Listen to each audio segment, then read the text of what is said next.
여러분 안녕하십니까, 진성호입니다.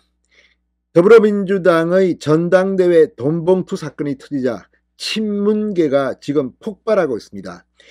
자, 윤석열 대통령이 취임한 뒤 민주당은 윤 정부 공격에 몰두하느라 그동안 공개적으로 이재명 대표 체제에 대한 불만을 노골적으로는 터뜨리지 못했습니다. 그런데 이제 친문계가 송영길의 당선이 확정됐던 그 전당대회의 돈봉투에 대해서 폭발하고 있습니다. 2021년 5월 민주당 전당대회 당시 3명이 붙었습니다. 송영길 후보와 이 홍영표 그리고 우원식 후보였습니다. 다른 두 사람은 친문 그리고 송영길은 비주류였습니다. 자, 그런데 홍영표 후보가 당선될 줄 알았더니 홍영표를 0.59% 박빙의 표차로 송영길이 이기고 가까스레 당대표에 선출됩니다. 당시 친문계는 이 홍영표 의원 등의 친문 단일화를 못한 것을 땅을 치고 후회했습니다. 그리고 송영길 대표 체제에서 이재명 민주당 대통령 후보가 탄생합니다.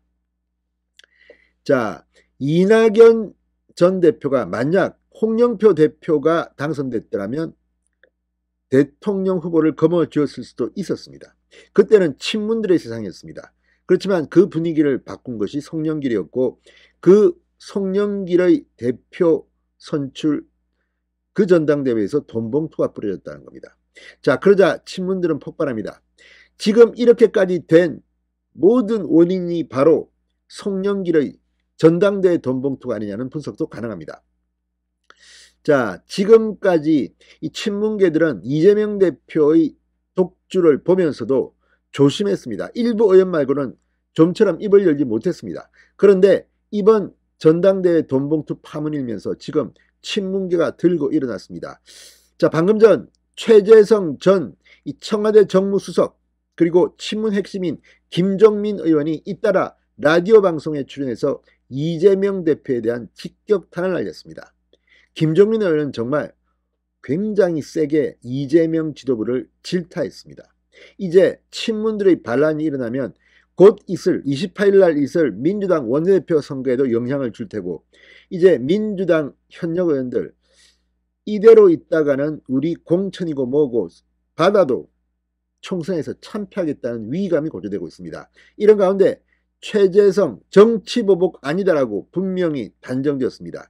김종민 의원은 이재명 지도부의 이번 대처에 대해서 정말 입을 이 정도로 강하게 내두를 수 있나 싶을 정도의 직격탄을 날렸습니다. 진성호의 융단 폭격 시작합니다. 더불어민주당을 융단 폭격합니다. 자, 최재성 전 청와대 정무수석이 방금 전 민주당 전당대회 돈 살포와 관련해서 저는 보복성 수사라고 보지 않는다고 단정지어서 말했습니다. 민주당 사선 의원 출신으로 문재인 정권 정무수석을 지냈던 친문 핵심 최재성 전 의원 방금 전 SBS 라디오 김태현의 정치쇼에 나와 이정건 전 부총장의 통화녹음이 너무 방대하다고 지적했습니다. 이 통화녹음 자체에서 검찰이 뭐라 그럴까 통화 내역의 혐의점들을 입증하기 위한 수사 이런 것들이 어려운 것 아니다. 그게 너무 구체적이고 많고 여기서 언급된 연관된 얘기들이 또 뒷받침이 되고 이러니까 조금 다른 통화 내용 가지고 수사했던 입증해야 되는 검찰의 다른 수사하고는 상대적으로 조금 덜 어렵지 않느냐 이런 생각이 든다고 밝혔습니다. 그러니까 이건 정치보복도 아니고 수사가 쉽다는 것으로 해석됩니다.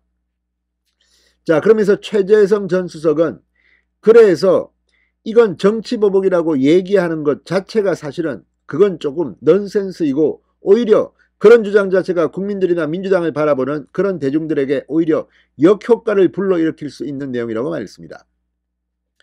이번에 민주당의 대응에는 두 가지 실책이 있었다. 하나는 자체 진상조사를 하겠다.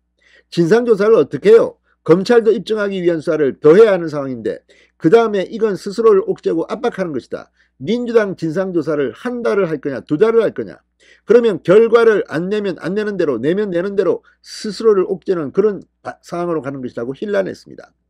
그 다음에 일부에서 송영길 대표도 그랬지만 처음에 이것이 마치 정치 탄압인 것처럼 그렇게 주장한 것으로 비춰지게 한 것은 잘못된 것이다. 이재명 대표도 이와 비슷한 발언을 했습니다.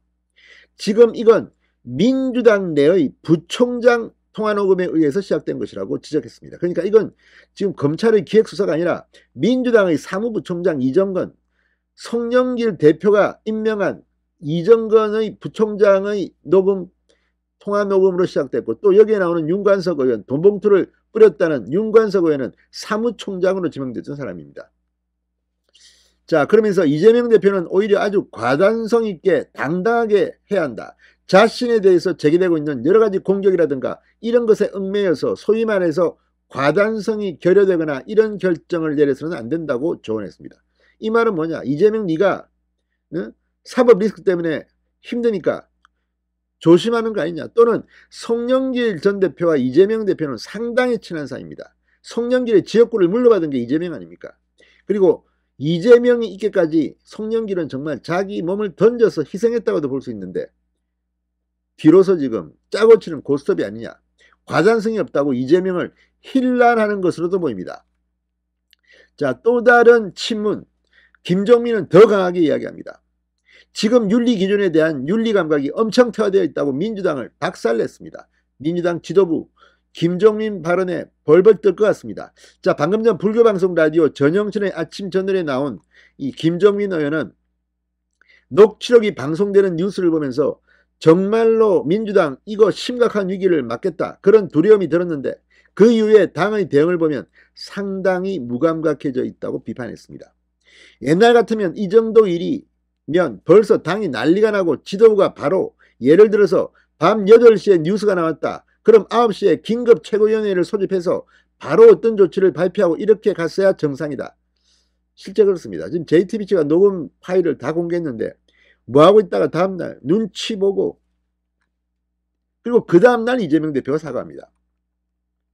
우리 민주당 입장에서 보면 돈봉투 사건은 엄청난 쓰라미 같은 사건이다. 민주당이 이 고비를 잘 넘어가야 한다. 저는 이걸 어떤 정치적인 전술이나 작전으로 넘길 수는 없는 일이라고 본다. 원칙대로 대응해야 한다.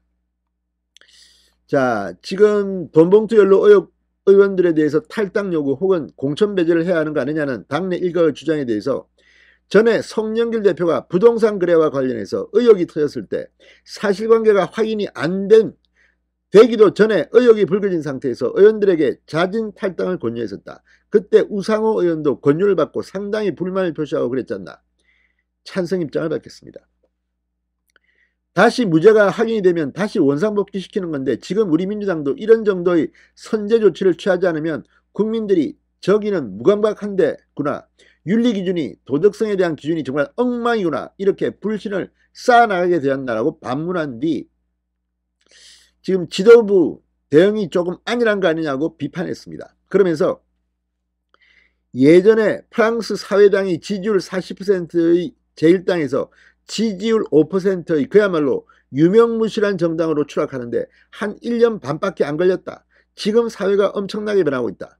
이 변화하는 민심에 능력이 없다, 부패했다. 이 두 가지는 정말로 당의 존립을 좌우하는 엄청난 문제라고 직격 탄을 날렸습니다.